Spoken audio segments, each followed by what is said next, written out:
साथियों, जैसा कि आप सभी को पता है कि राष्ट्रीय पिछड़ा वर्ग मोर्चा के माध्यम से 52% ओबीसी को 52% आरक्षण, जाति आधारित जनगणना कराने की मांग को लेकर, एमएसपी गारंटी कानून को लेकर, ईवीएम मशीन में जो चुनाव में गड़बड़ी हो रही है उसको रोकने के लिए, निजी क्षेत्रों में भी एससी एसटी ओबीसी को रिजर्वेशन मिले इस मांग को लेकर, पुरानी पेंशन स्कीम बहाल किया जाए इस मांग को भी लेकर के, पर्यावरण संरक्षण और विकास के नाम पर आदिवासियों का विस्थापन किया जा रहा है इसके विरोध में, रिजर्वेशन इम्प्लीमेंटेशन एक्ट लागू करने की मांग को लेकर, एससी एसटी ओबीसी की जो छात्रवृत्ति है उसको रोक कर रखा गया है, उसको बहाल किया जाए, पुरानी पेंशन स्कीम बहाल किया जाए, सीए, एनआरसी और एनपीआर के विरोध में ऐसे तमाम मुद्दों को लेकर के कल 29 नवंबर 2022 को भारत बंद का ऐलान किया गया है। पूरे देश से अभी तक जो रिपोर्ट आ रही है उसके आधार पर यह भारत बंद ऐतिहासिक भारत बंद होने जा रहा है और बहुत बड़ी संख्या में लोग इस भारत बंद में सहभाग करने जा रहे हैं। तो इसलिए देश भर में जो हमारे कार्यकर्ता पदाधिकारी हैं जो इस भारत बंद को संचालित कर रहे हैं, जो इस भारत बंद का प्रचार प्रसार कर रहे हैं और जो इस भारत बंद करवाने में महत्वपूर्ण योगदान दे रहे हैं, जो जिम्मेदार हमारे साथी हैं, उनको कुछ बातें ध्यान रखना बहुत ज्यादा जरूरी है। सबसे महत्वपूर्ण बात यह है कि जो हम लोग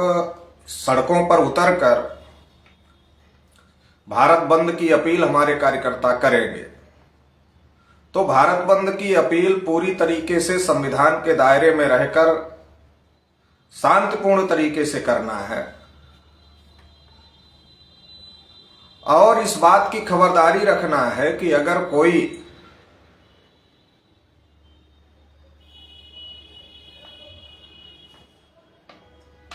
असामाजिक तत्व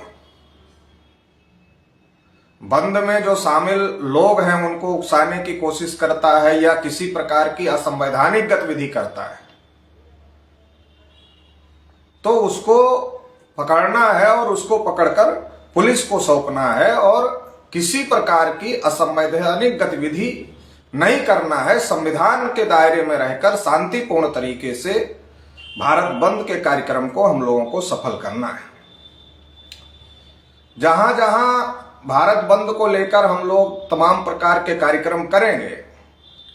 उन कार्यक्रमों का डायरेक्ट लाइव फेसबुक प्रसारण किया जाना जरूरी है।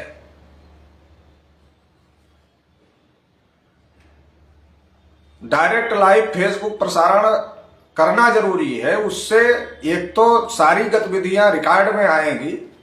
और दूसरा बहुत बड़े पैमाने पर, जो कि आज की तारीख में हमारे लिए सबसे महत्वपूर्ण मीडिया जो है वो सोशल मीडिया है, तो सोशल मीडिया में जो फेसबुक का प्लेटफॉर्म है वो लाइव करने के लिए एक महत्वपूर्ण प्लेटफॉर्म है। तो इसलिए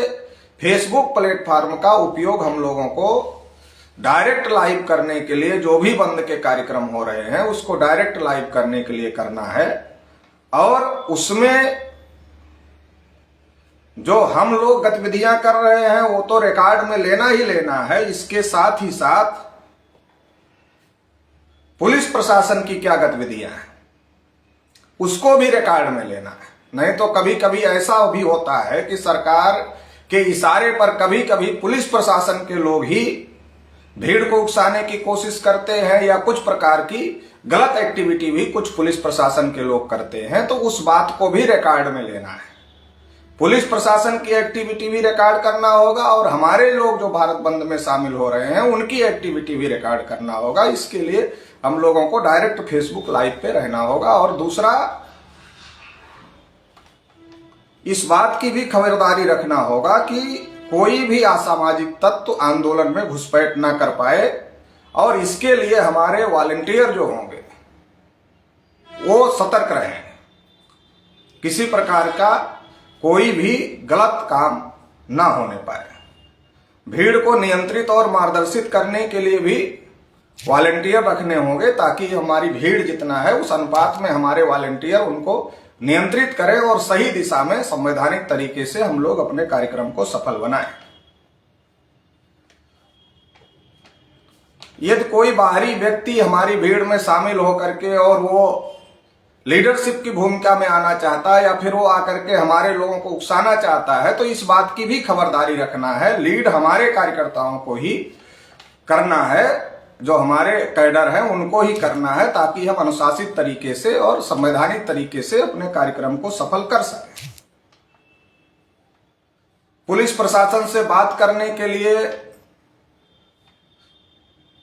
कुछ लोगों का नाम नामित करना होगा, 2 से 3 लोगों का, और वही लोग पुलिस प्रशासन से बात करेंगे, जो नेतृत्व करेंगे वही बात करेंगे, और उनका जो दिशा निर्देश होगा उस दिशा निर्देश पर सभी लोगों को अमल करना होगा। तो इस प्रकार से अगर हम लोग इन सारी सावधानियों को ध्यान में रखते हुए, इसके अलावा जो नारे हमको लगाने हैं, तो कुछ भी नारे नहीं लगाने हैं हमको वही नारे लगाने हैं जो मुद्दे हम लोगों ने भारत बंद के हैंडबिल में डिजाइन किए हैं। जो मुद्दे अभी हमने आपको बताए कि वही मुद्दे हमको नारे उन्हीं मुद्दों के लगाने हैं और अपने संगठन के नारे लगाने हैं। तो इस प्रकार से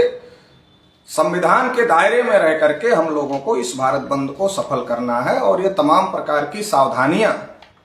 हम लोगों को रखना है, ताकि किसी भी प्रकार की कोई गड़बड़ी ना आए। क्योंकि हमारा मकसद किसी प्रकार की गड़बड़ी फैलाने का नहीं, बल्कि हमारा मकसद ये है कि जो हमारे मुद्दे हैं, जिसको मेन स्ट्रीम मीडिया छुपा रही है, तो हमारे मुद्दे लोगों तक पहुंचे, हमारी बात लोगों तक पहुंचे, हमारी आवाज लोगों तक पहुंचे। तो इस बात के लिए ये भारत बंद का आह्वान राष्ट्रीय पिछड़ा वर्ग मोर्चा के माध्यम से किया गया है। तो आप सभी लोगों को ये सारी बातों का ध्यान रखना चाहिए, और सारी बातों को ध्यान में रखते हुए ही भारत बंद के कार्यक्रम को हम लोगों को शांतिपूर्ण तरीके से और संविधान के दायरे में रहते हुए सफल करना है। बहुत बहुत आभार, धन्यवाद।